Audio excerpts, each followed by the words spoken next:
So difficult game, but Accra Hearts of Oak managing to scrap through. 3-2 is how they ended this particular encounter. Coach, your thoughts? Looks like things have been looking up ever since Matic took charge of Hearts of Oak.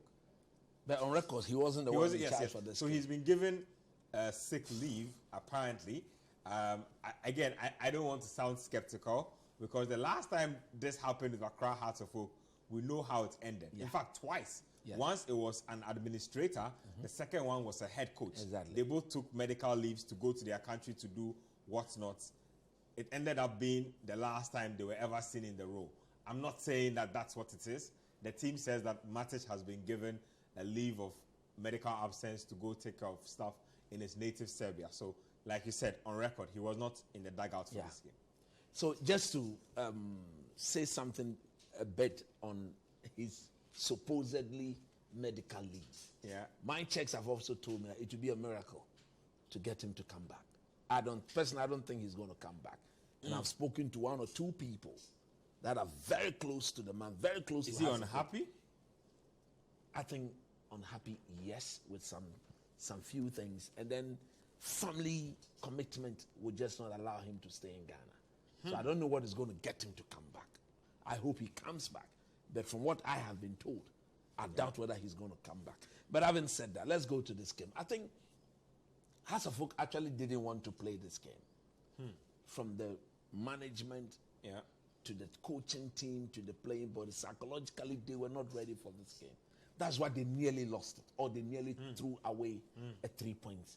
A game that we all expected them to go into, to be very dominant and then go and take the maximum 3 points. But from the way they were seeking to get the FA to postpone this game, it more or less manifested itself in the game itself. They were very lethargic, very casual on the day, no defensive organization.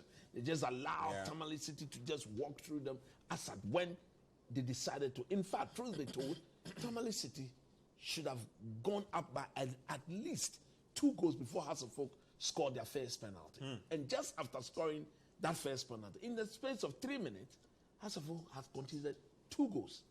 Hearts of Oak scored, Tamale City picked up the ball. When they went onto the attack, they also got a penalty. They equalized, the game got resumed. Hearts of Oak again conceded in the space of 2 minutes. So you look at the goals that they conceded again, you ask yourself, I don't think there was coaching going on. I would rather blame the goalkeeper. I think he didn't try for both the penalty and the header. The header looked like poor goalkeeping too. It was a poor goalkeeping. But if the team is being properly coached defensively, that cross should have been blocked. The header shouldn't be allowed to happen. If you look at their defensive shape, as at the time the cross was done, there was no cover. That's why the attacking player just had to head the ball across. Normally, when the ball is headed back to where it came from, goalkeepers will tend to be very, very difficult on their part to be able to adjust their body and then dive.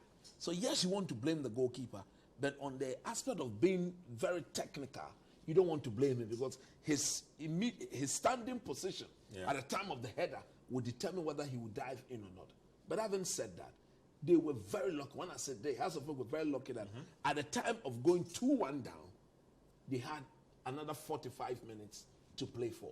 That was when I think when they went to the dressing room, they were reminded that, look, guys, you cannot throw away this game. It's a game that you must win because very soon there will be some very difficult games coming your way. If you were to drop points against Tamale City, a team that is not good on the travel, then surely you should not be thinking of winning this league and going back to Africa. But credit must be given to this guy, the one who scored the last goal for Hearts of Oak, Amankwa.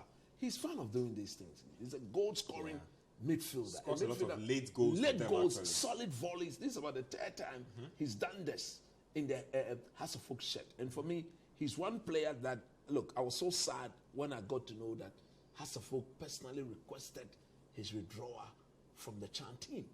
I don't know why they did that, because this boy is one of the very intelligent players in our league who should have been given the exposure in the Chan tournament to see whether Hearts of Oak as a team can make some money out of it, because they take it or leave it. It is what it is. These guys will have to go where they have to go in order to make good money, because their footballing career is a very short span, maximum 15, 18 years, you are done. That's even the best case 18 scenario. years is the best case. Maximum. Yeah. 15, 18 years, you are done. Most likely, for a typical Ghanaian player, 10, 12 years. He's they probably finish. done 5-6 of those years already. So why have they kept him in the league? But look, having said, they may look at the goal he scored yesterday and begin to argue that this is why we didn't want him to go. But as to whether they can have him to sustain that whilst the others will come back after the chance, we'll live to see. So it was a game they needed to win, and I'm happy they did.